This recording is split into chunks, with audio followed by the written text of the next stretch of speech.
Thank you, Destiny. Well, just like us, our pets can have allergy issues too. You may start noticing it this time of year. So Dr. Jerome Williams with Red Mountain Animal Clinic joins us this morning to answer some common questions that we may have about our pets. You know I love doing these segments with you because it's that time of year you where bring such enthusiasm too. I'm enthusiastic because I love my dog so much and I have so many questions. So let's start. It's allergy season. What do we look out for in our little furry friends? You know, earlier this month we had Dr. Hubbard on, an allergist and veterinary dermatologist, and she talked about some of the problems that we have. But beyond what she talked about, we're in those seasonal allergies from the pollen and the changing flowering and all those things that inhalationally we have problems too. People and animals, both. Yeah, so if your dog's sneezing, my little foo-foo dog sneezes all the time. Yes. At what point does it become a concern where you should maybe take your pet in to get looked at? Now, you can use Benadryl at the dose of 1 milligram per pound.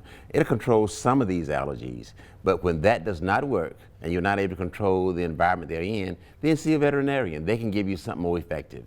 And the weather's starting to get warmer, going back outside more. How important is it to make sure you're keeping up with flea, tick, and heartworm?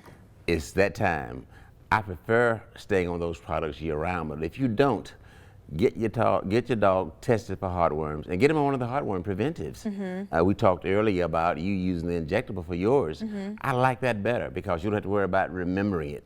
And it comes in both a 6-month and a 12-month dosage level. Yeah, and I've always been told that, you know, flea and ticks, they're annoying, they're a nuisance, but heartworm is deadly. Yes, and where do heartworms come from? It's that thing that we hear all the time, but what are they? Heartworms are transmitted by mosquitoes.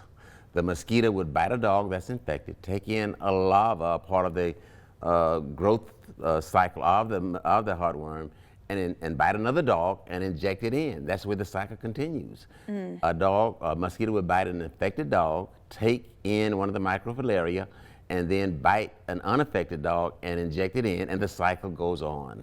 But if you have that preventative medicine, your dog will be okay? Yes, the preventive medicine approaches 100%. Nothing's 100%, but it approaches 100%. And the shot, back to the shot thing, you know, when you're taking, because my dog used to take the heartworm, you know, tablets, pills, but he never liked it, so we switched the injection. But, you know, if you do forget just 1 or 2 months, could that leave the gap open long enough? 1 to 2 months, you're probably okay. Okay. But you want to try to stay with it. Now, there are products out there, and they're great products that will do your flea, tick, and heartworm all in one.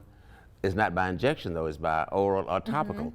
That's a great way to go as well, because controlling your fleas and your ticks also is a thing that we must do as well, because fleas cause so many problems. Most of our scratching, most of our allergies are caused by fleas. Okay. Well, you know, I like to throw you a curveball. So before we go, we were talking about allergies as our big, you know, topic for today. You mentioned Benadryl. Sometimes I'll take local honey and drizzle my dog's food with it just a little bit, because once again, humans, if you take the local honey, it can kind of help. Is that okay? Yes, absolutely is okay. And there may be some benefit in using localized honey as it relates to allergies. There's some theories that it does. I don't know for certain, but you know, the honey comes from the flowering plants of the localized area that the bee used to make the honey. So there may be some benefits. I don't know for sure that it does. But it doesn't harm them. It does not harm them. Awesome. Well, Dr. Williams, thank you so much. Mr. Peabody, you were calm today. I'm so impressed. Absolutely. Well, thank you so much. It's always good to be here. We'll go check in with JJ now.